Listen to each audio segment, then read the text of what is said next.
प्रिय 9th के बच्चों, कल हम लोग मेरे संग की औरतें 4 प्रश्नों के उत्तर लिखे हैं। आज हम लोग 5वां प्रश्न का उत्तर लिखेंगे। आइए अब लिखते हैं आगे।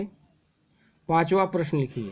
डराने धमकाने, उपदेश देने या दबाव डालने की जगह सहजता से किसी को भी सही राह पर लाया जा सकता है। पाठ के आधार पर तर्क सहित उत्तर दीजिए। अब आप उत्तर लिखें। इस पाठ में स्पष्ट है कि मनुष्य के पास सबसे प्रभावी अस्त्र है अपना दृढ़ विश्वास और सहज व्यवहार। पूर्ण विराम। यदि कोई सगा संबंधी गलत राह पर हो तो उसे डराने धमकाने, उपदेश देने या दबाव देने के बजाय सहजता से व्यवहार करना चाहिए। लेखिका की नानी ने भी यही किया। उन्होंने अपने पति की अंग्रेज भक्ति का न तो मुखर विरोध किया न समर्थन किया। वे जीवन भर अपने आदर्शों पर टिकी रहीं। पूर्ण विराम। परिणाम स्वरूप अवसर आने पर वह मनवांछित कार्य कर सकीं।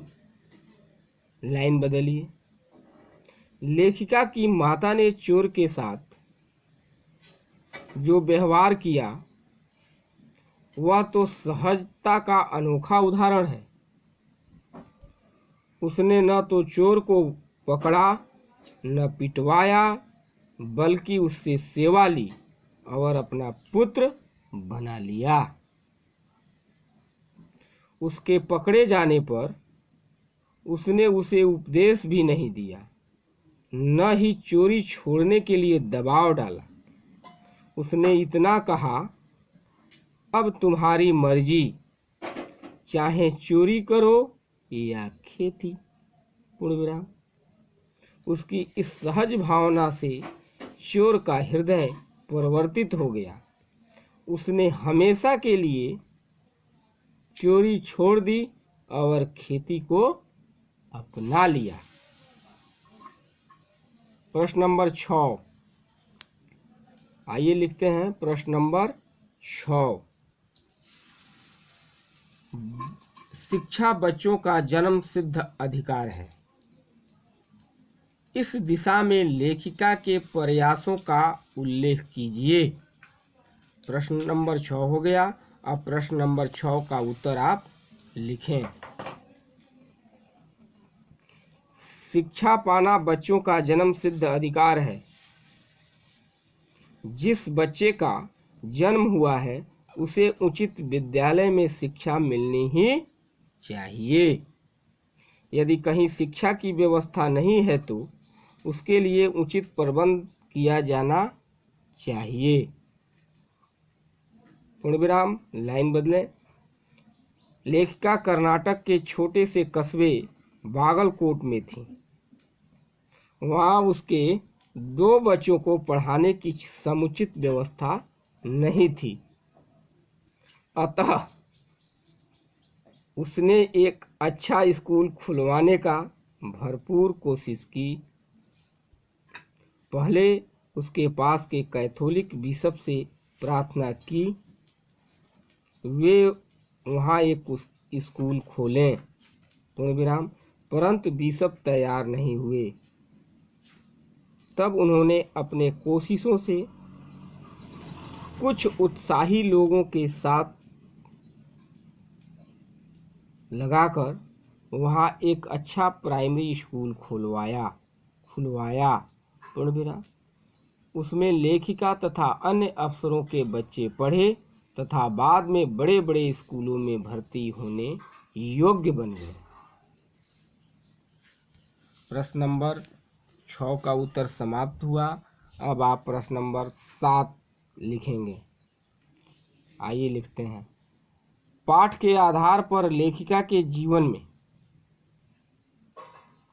कैसे इंसानों को अधिक श्रद्धा भाव से देखा जाता है। अब उत्तर आप लिखिए। इस पाठ के आधार पर स्पष्ट है कि ऊंची भावना वाले दृढ़ संकल्पी लोगों को श्रद्धा से देखा जाता है। जो लोग सद्भावना से व्यवहार करते हैं तथा आवश्यकता पड़ने पर गलत रूढ़ियों की तोड़ डालने की हिम्मत रखते हैं, समाज में उनका खूब आदर सम्मान होता है।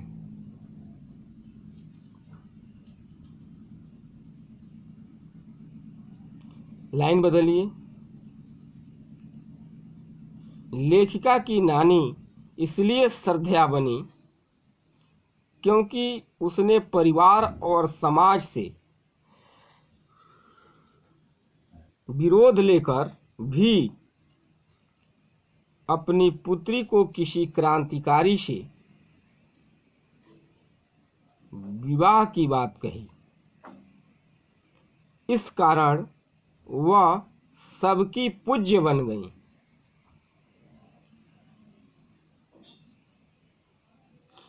लाइन बदलिए। लेखिका की माता इसलिए श्रद्धेय बनी क्योंकि उसने देश की आजादी के लिए कार्य किया,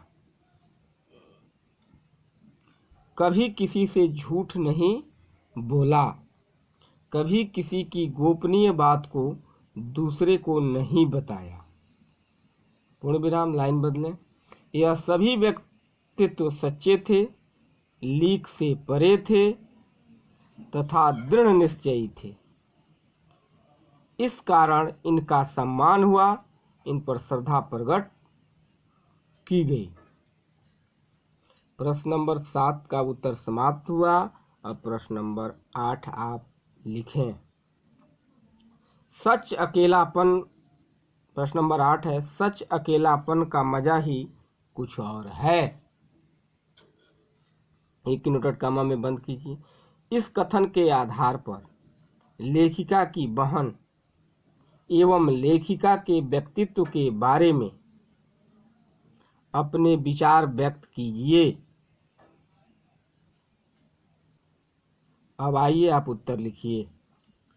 लेखिका और उसकी बहन में अकेले अपने पथ पर चलने का दृढ़ साहस है। लेखिका ने अपने बलबूते पर बिहार के रूढ़िपंथी लोगों के बीच रहकर नारी जागृति का कार्य किया। उन्होंने शादीशुदा औरतों को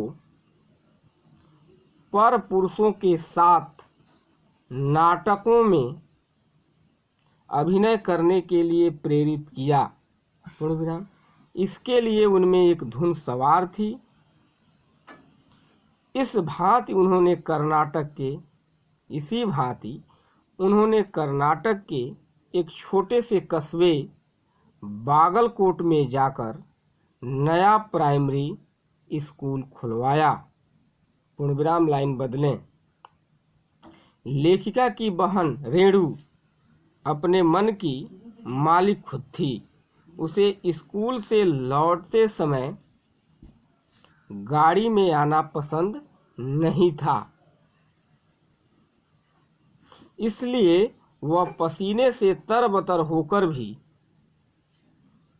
पैदल घर आती थी।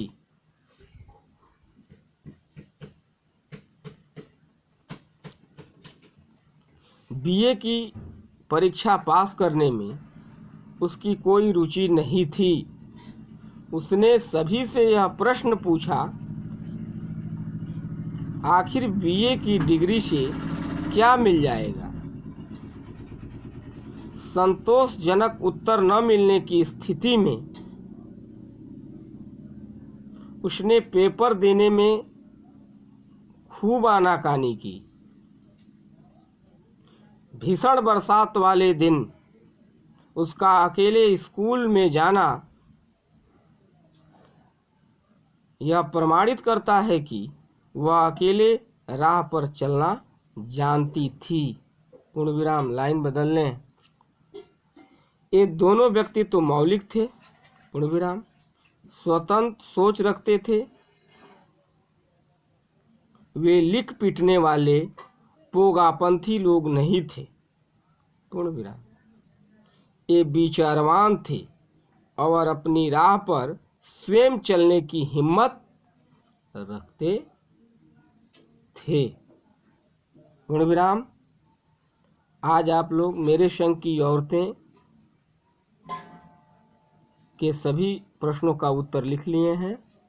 अब आगे आपको कल नए पाठ पढ़ाए जाएंगे और उसके प्रश्नोत्तर लिखाए जाएंगे।